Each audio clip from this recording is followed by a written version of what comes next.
In Kujau village, a small community in the Upper River region, a feeling of distress reigns among residents after their community forest was ravaged by fire. Earlier this year, a devastating bushfire swept across this 51-hectare forest cover on the outskirts of the village, which was once a major source of livelihood for the people of Kujau. The blaze, caused by undesirable man-made activities, totally destroyed the invaluable ecosystem in just a few hours.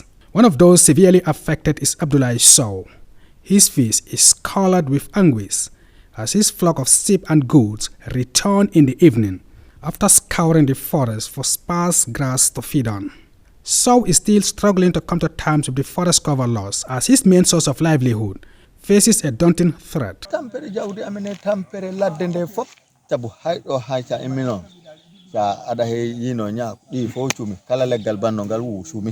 This is where our animals graze, but as you can see, everything is lost to the fire.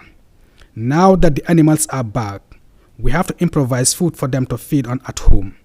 It is really difficult, he explained. For nearly 2 decades, the villagers here have invested time and energy into protecting the 51 hectares of forest, much to the admiration of forest officials. But on the 14th of April this year, a bushfire, believed to have started in a nearby village, burned down the entire community forest. It was for this reason that the Minister of the Environment, Rohit John Manja, went to commiserate with villagers, as well as assess the magnitude of the destruction. Bushfire is taking us 1 step forward, 10 steps backward, and it's definitely a concern for the government as a whole, and I think we have to look ways and means of seeing how to resolve it. Otherwise, we are going nowhere. We cannot plant trees for 10 years, maintain them for 10 years, invest in them, and only for 1 week, a whole bushfire would come and burn everything down. From Kujau in the Central River region, the minister and delegation comprising officials from the Forestry Department and the Ecosystem-Based Adaptation Project visited Limbambuli Yamadu in the Upper River region, where a community forest measuring about 420 hectares was also burned down by bushfires. Another huge loss for the people of Limbambulu, who had derived so many benefits from taking care of the forest. Among the benefits derived from the forest is this 2-hectare vegetable garden for the women, supported by the EBA project, as an alternative source of livelihood. This forms part of the project's nature-based solution to build resilience against climate change. The excellent management of the community forest was the basis for the EBA project's intervention. This is one of the most proactive communities. We have, over the last 3 years, done enrichment planting. That is, wherever there are pockets of no trees, we bring in trees that we plant. And also every year we have fire belt around the whole 420 hectares. We clear around trees that are producing fruits so that when fire comes, it will not burn the entire. So all of that, of course, is suffering a very serious setback this year. Not that we would lose everything, no, but we would lose a lot of that. And these are some of the issues that makes it difficult for regeneration in general or restoration, ecosystem restoration in general, to really work in our environment.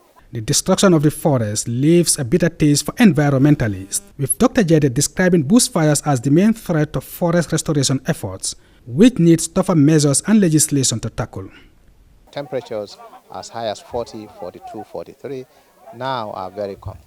And if you keep putting on fires or the way we used to of the 70s and 60s, there is no way we can stop fires from spreading. So these are things that require change of livelihoods, change of style, but education, training, investment from all the sectors. The Environment Minister's tour of communities affected by recent waves of bushfires also took her to Queenala and Dumoto village, where one Yaya Koli, an agroforester, had his farm affected by forest fires, causing him considerable damages. We will put more efforts to make sure that we look into how to manage bushfires, either by the law or also even by having also equipments to respond to any fire outbreaks in case there happens. I think that is one thing that we are going to look into as technical, with my technical team and also with even our donor partners and also at the level of government. At all affected communities, the minister and entourage held extensive discussions on the causes, impact, and possible new measures to combating forest fires, which remains a major challenge for forest restoration efforts and a major threat to local livelihoods.